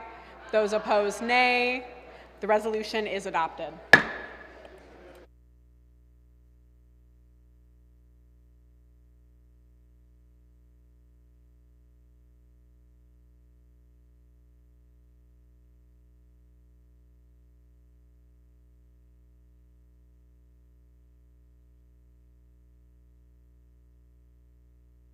Speaker recognizes Representative Breen. Thank you, Madam Speaker. Today in the East Gallery, I have constituents from Novi and representatives from the organization Ambedkar Association of North America. They are paying tribute to Jyoti Bal Phule and Dr. B.R. Ambedkar in the month of April for Social Equity Week as they fight for social equity and justice. Governor Whitmer has issued a proclamation to acknowledge their contribution to society. I would ask that our chamber acknowledge them as well for revering democratic principles in modern India and embracing compassion and nonviolence, leading to a society built on equality, liberty, and justice. Will the guests of Representative Breen please rise? Welcome to the Michigan House of Representatives.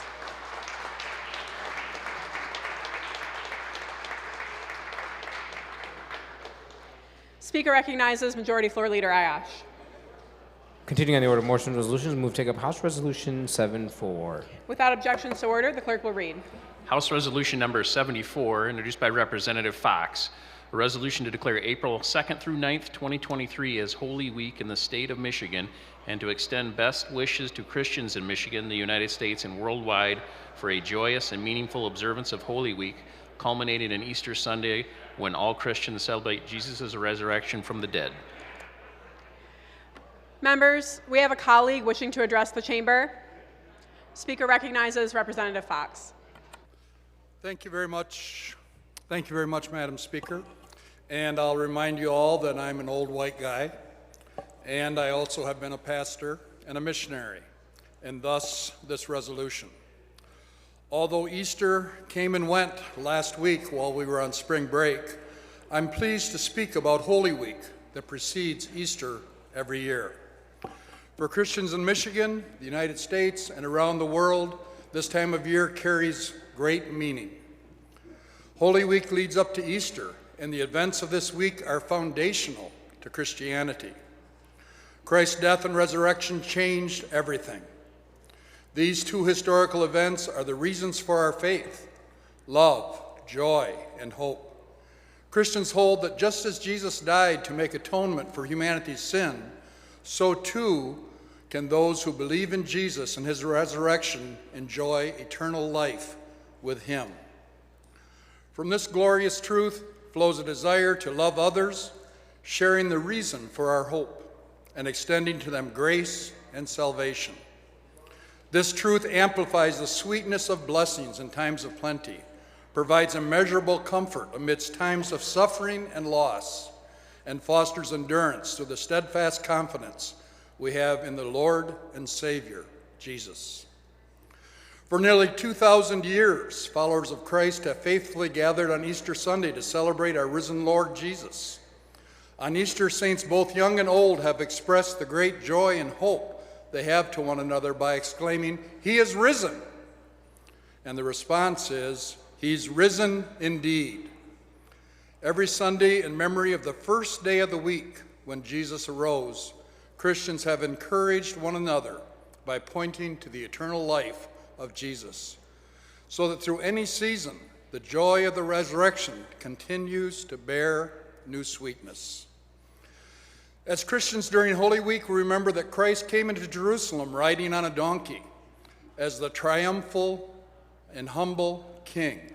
on that first Palm Sunday. On Maundy Thursday, after enjoying the Passover meal with his 12 disciples, he was betrayed and given over to the worldly and religious authorities. On Good Friday, he was crucified for the sins of the world. 3 days after his crucifixion on Easter, Jesus Christ rose from the dead. The many events of Holy Week provide ample opportunity for Christians to reflect on the life and work of Jesus and the work before his resurrection.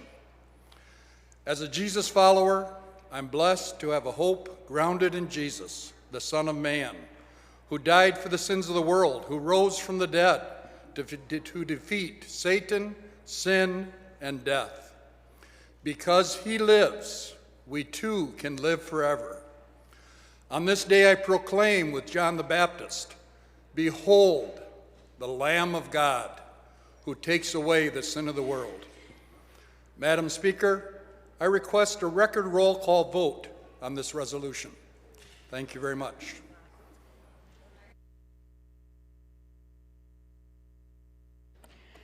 Representative has requested a record roll call vote. Is the demand supported? The demand is not supported. The question before the House is the adoption of House Resolution 74. All those in favor of the resolution will say aye. Those opposed, nay. The resolution is adopted. Speaker recognizes Majority Floor Leader Ayash. Continue on the order of motions resolutions, I move to take up House Resolution 7-5. Without objection, so ordered, the clerk will read. House Resolution 7-5, introduced by Representative Shannon, a resolution to declare April 17th through 21st, 2023 as National Work Zone Awareness Week in the state of Michigan. Speaker recognizes Representative Shannon. Thank you, Madam Speaker. Several images come to mind when we think of summer in Michigan. Perfect weather, beautiful beaches, and of course, orange cones and construction as far as the eye can see. As representatives from all over the state, we certainly are keenly aware of this. It is critical that we take time to bring work zones to drivers' attention. Today, I offer my resolution recognizing next week, the week of April 17th, as National Work Zone Awareness Week. Michigan roads, infrastructure updates, and maintenance would not take place without work zones and the individuals who get the job done. We urge all Michiganders to slow down, follow all posted signage, be alert, and drive safely and cautiously through work zones across Michigan. According to the Michigan Department of Transportation, there were 5,814 total work zone crashes, with 65 serious injuries and 20 deaths in 2021. This resolution recognizes National Work Zone Awareness Week in memory of all those who have passed tragically while working in work zones. I ask my colleagues to support this resolution, naming next week as National Work Zone Awareness Week. Bringing awareness to this issue could save lives. Thank you. The question before the House is the adoption of House Resolution 75. All those in favor of the resolution will say aye. Those opposed, nay. The resolution is adopted.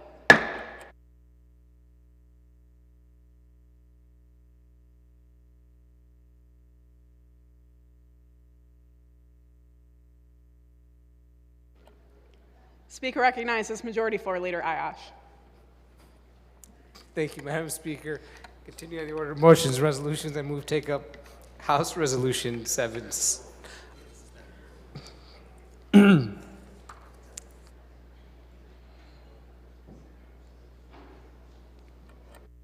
Speaker recognizes Majority Floor Leader Ayash. Thank you, Madam Speaker. I move to suspend Rule 71 in order to take up House Resolution 7-6.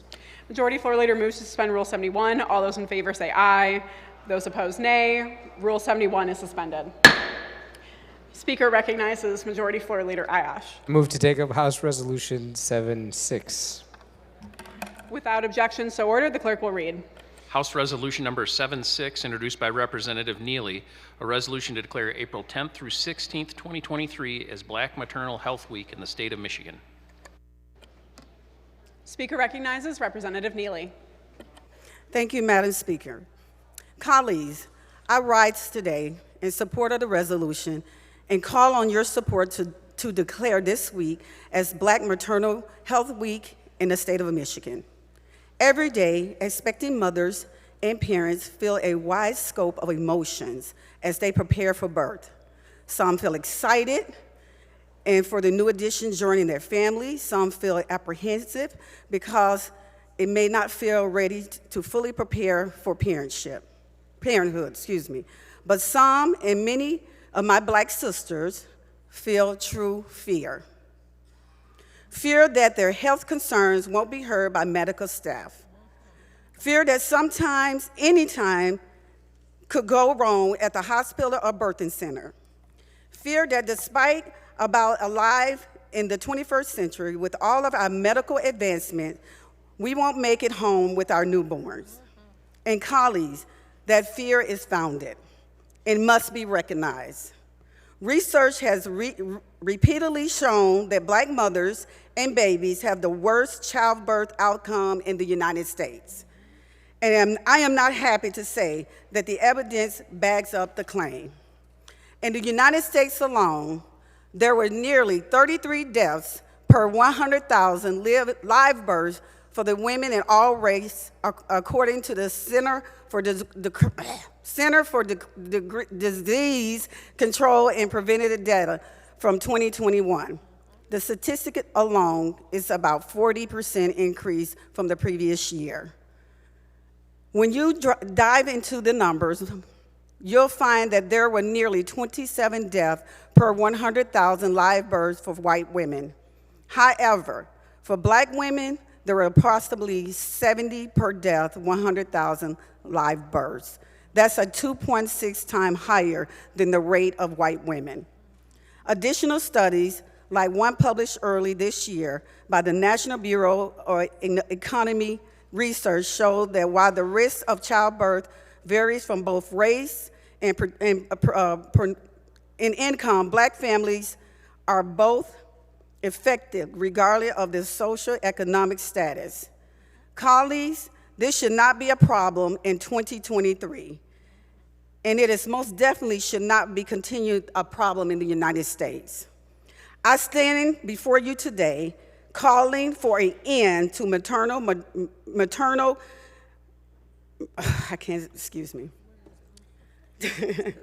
Today, I stand before you to call for the end for mortality in the Michigan and across the globe.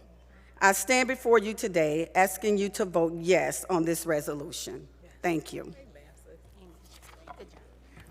The question for the House is the adoption of House Resolution 76. All those in favor say aye. Aye. Those opposed, nay. The resolution is adopted.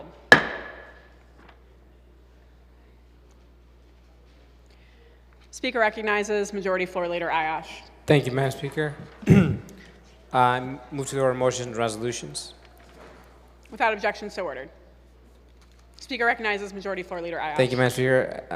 I ask that committees be given leave to meet during the balance of today's session. Without objection, so ordered. Committees are given leave to meet. Speaker recognizes Majority Floor Leader Ayash. Just let the members know there will be no further voting when the House adjourns. It stands adjourned until Wednesday, April 19th at 1:30 p.m. Without objection, so ordered. The House will stand at ease at the call of the chair.